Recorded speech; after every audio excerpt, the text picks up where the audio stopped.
Walking through the night so endless, guided by my beating heart. I don't know where the road will lead me, but I know where I should start. Right.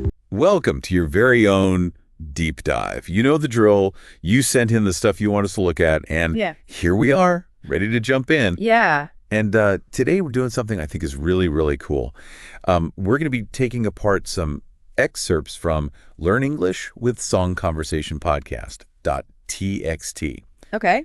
Now, the mission here isn't just to, get what the song is about, the basic story. Right. It's to actively use it to sharpen your English skills. I like that. So we'll be looking at specific lines, really figuring out what they mean, actually practicing saying them out loud. Awesome. And getting some pretty useful pronunciation tips along the way. Yeah. So are you ready to dive in? Let's do it. I'm excited. Okay, so the first line we're going to tackle is, walking through the night so endless. Okay.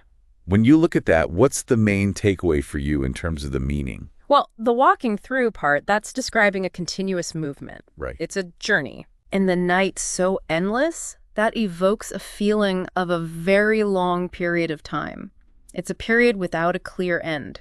It could be a time of difficulty, uncertainty, or even just a feeling of things stretching on and on.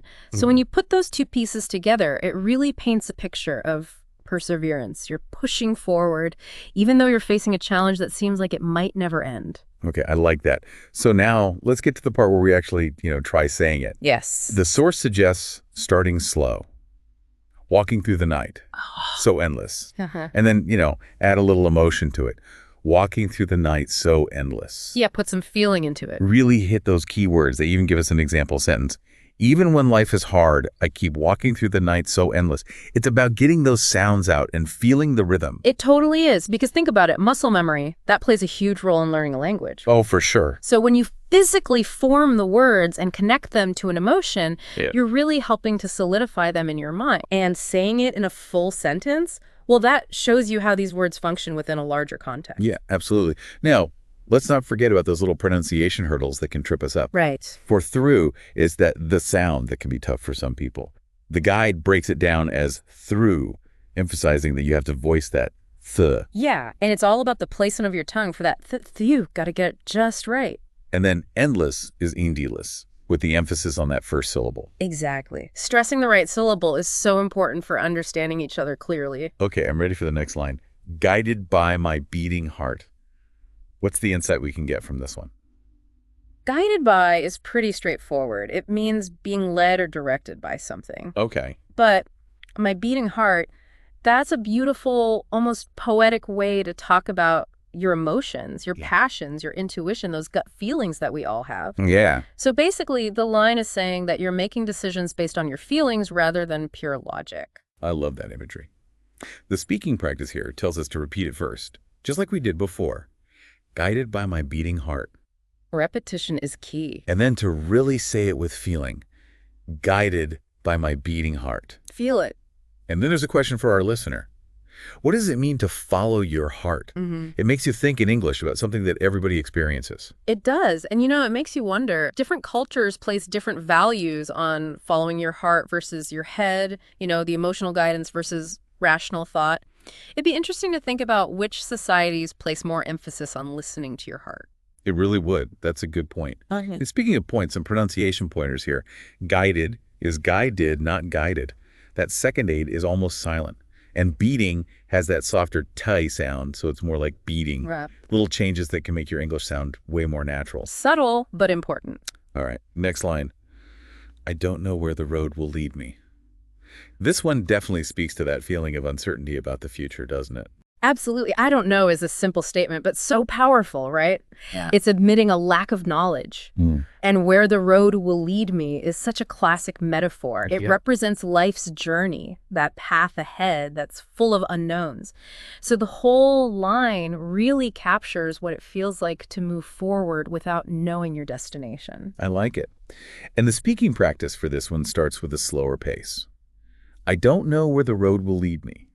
Then you repeat it, but a little more natural this time, emphasizing certain words. I don't know where the road will lead me. And then they ask a question for you to ponder. Do you always know where life will take you? That's a great question. It forces you to think about the lyric in a personal way, relate it back to your own life. Absolutely. And let's not forget those tricky little pronunciation points. Lead, in this case, is lead, like the direction. Not lead. Exactly, not led. And where is where, not were. Easy to mix those up. Yeah, those vowel sounds can be tricky. All right, the fourth line in this set. But I know where I should start.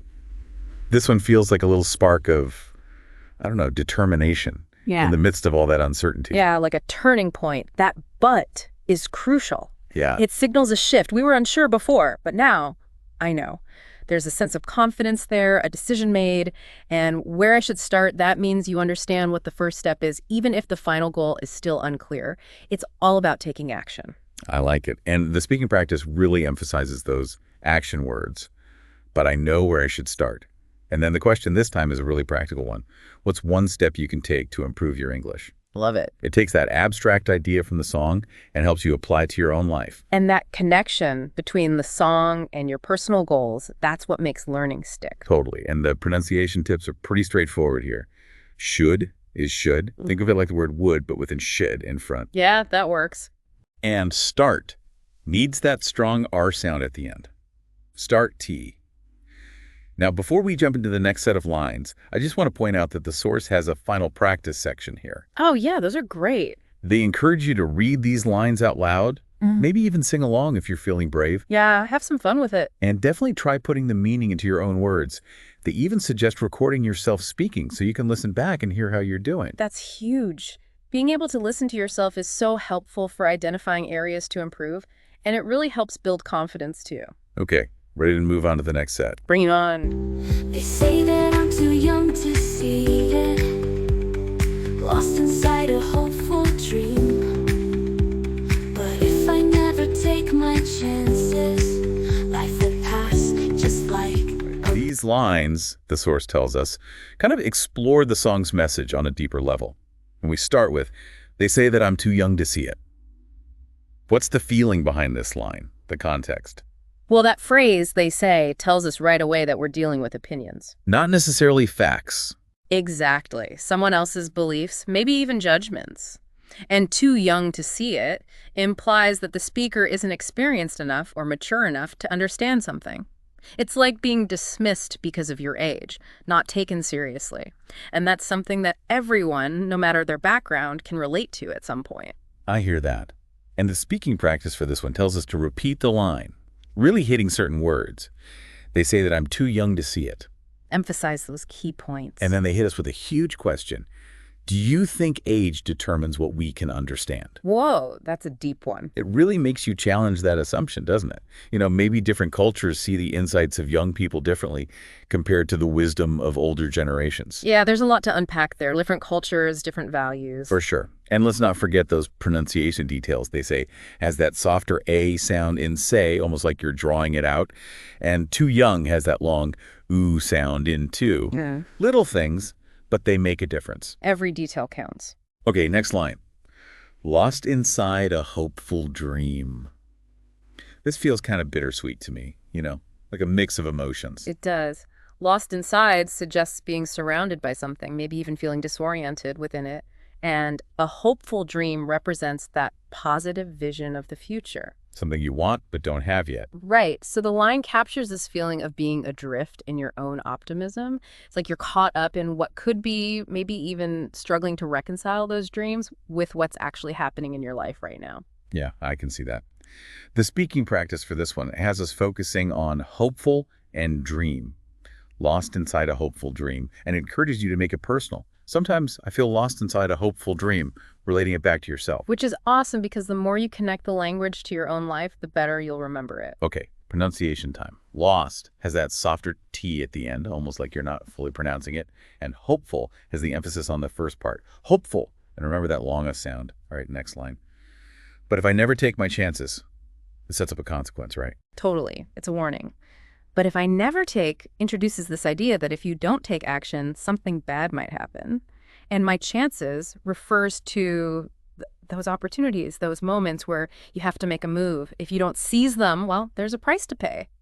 The speaking practice emphasizes never take and my chances. But if I never take my chances, and then we get another question, what chances are you waiting to take in life? It's like the song is pushing you to think about your own actions. It is, and that's what's so cool about using music for language learning. Totally. It's not just about understanding words, it's about engaging with the meaning and applying it to your own life. Yeah, I'm with you there. Pronunciation-wise, never has a softer V sound, not a hard one. And chances starts with a softer chi sound and is a short of vowel. Last line in this set, and it's a good one. Life will pass just like a breeze. Oh, that's powerful. It reminds us that time flies. Doesn't it? Life will pass really shows how quickly time is moving. And comparing it to a breeze gives you that image of something light, fleeting, almost disappearing as soon as you notice it. It's a reminder to make the most of every moment. And the speaking practice really drives that point home. Yeah. It emphasizes pass and breeze. Life will pass just like a breeze. I like it. And then it suggests putting it into a sentence like, time passes like a breeze, so take every chance. That connection between the lyric and taking action is so important. And for pronunciation, pass has a short A sound, like in the word cat, and breeze has that soft. I have tried to hold the world up, but my hands can't hold it all. Dream of seeing distant places, but the map is still too small. At the end. Okay, we're moving into the next part of the song now, and the first line is, I have tried to hold the world up. That sounds exhausting. Oh, it does. It sounds like a huge burden. Yeah, like trying to carry way too much. Yeah. I have tried to hold suggests a lot of effort, a struggle to achieve something difficult. And then the world up, that's a great metaphor for all the weight of life's challenges, responsibilities, maybe even the burdens of other people. Yeah, it's like being crushed by the weight of expectation. And the speaking practice for this one focuses on tried and hold the world. I have tried to hold the world up.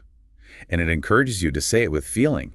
I have tried to hold the world up, but sometimes it's too much. That emotional connection makes it so much more real, right? Definitely. Now, pronunciation-wise, tried has that softer R sound, almost like it fades out a little bit.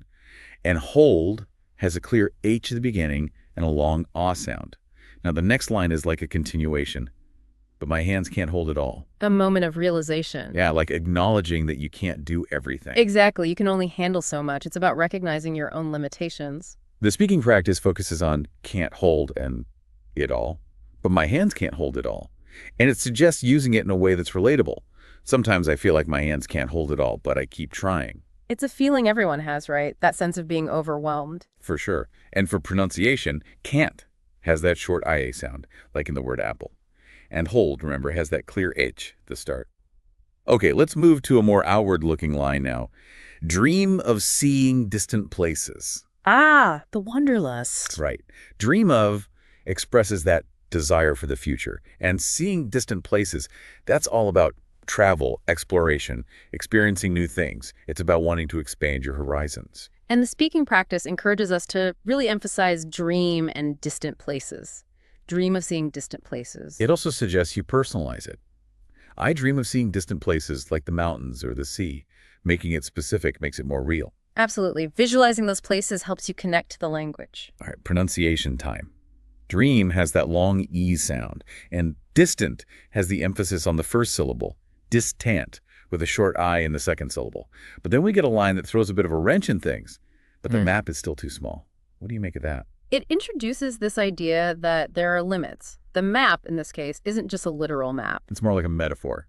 Exactly. It represents the resources you have, the opportunities that are available to you. Or even your current understanding of how to achieve those dreams. And too small implies that those resources are insufficient.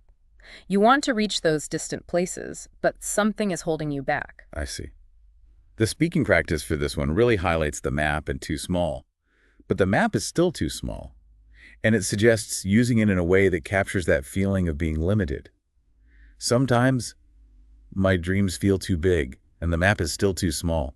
Yeah, that sense of being held back. And the pronunciation tips are pretty simple here. Map has a short A sound. And small also has a short A with a clear L at the end. Short and sweet.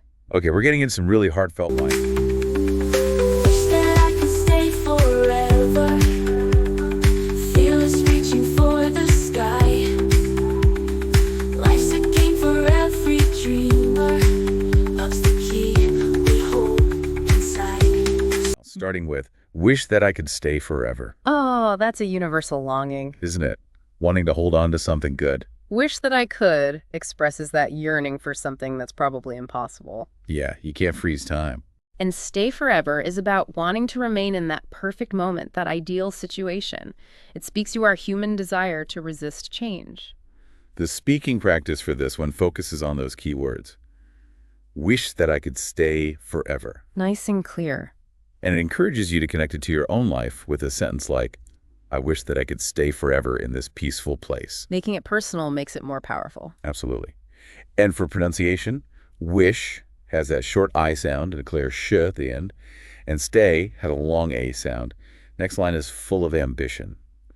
Fearless, reaching for the sky. I love the energy of this line. Fearless is all about being brave, bold, not letting fear hold you back, and reaching for the sky. That's a classic idiom for aiming high, setting big goals. It's about pushing beyond what you think is possible. The speaking practice has us really emphasizing fearless and reaching for. Fearless reaching for the sky. Awesome. And it encourages you to personalize it. I want to be fearless and reaching for the sky in everything I do. What a statement. It's empowering. So true. All right, pronunciation tips. Fearless has that softer R sound, and the E sounds like a short E. And reaching puts the emphasis on that first syllable, R-E-E-ching, with a softer she sound. Next up is a line that kind of expands the perspective.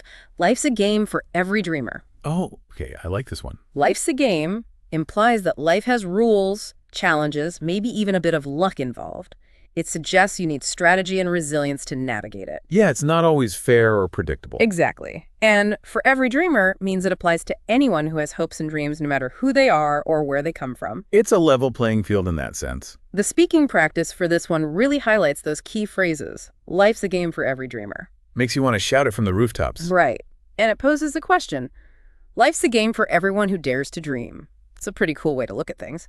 Pronunciation-wise, game has that long A sound, and dreamer has the emphasis on the first syllable, D-A armor, with the E sounding like a long E. Okay, last line in this set, and it's a beautiful one.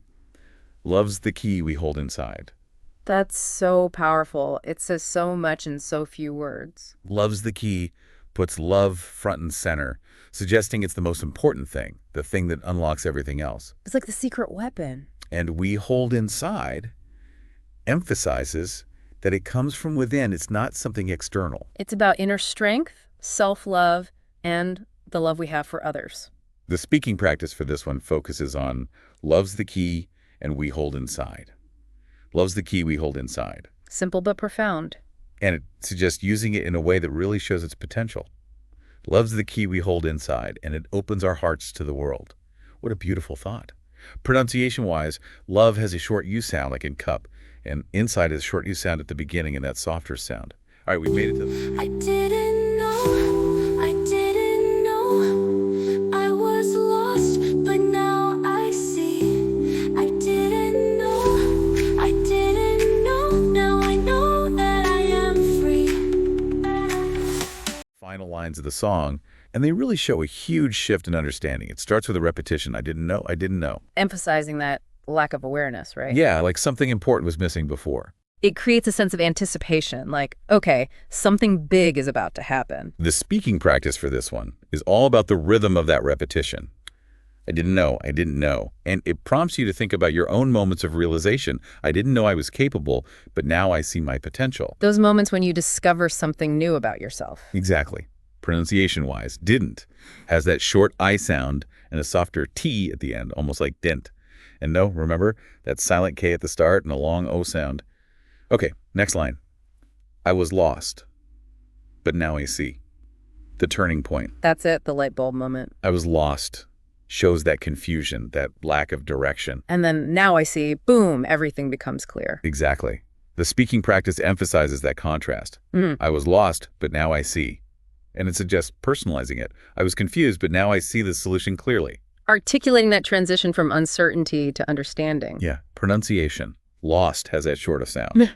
And see has that long E sound. Then the repetition comes back. I didn't know.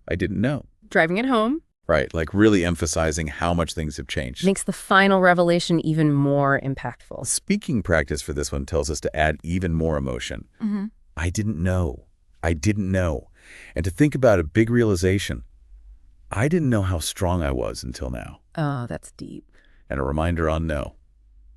Silent K, long O. Okay, we've made it. The final line.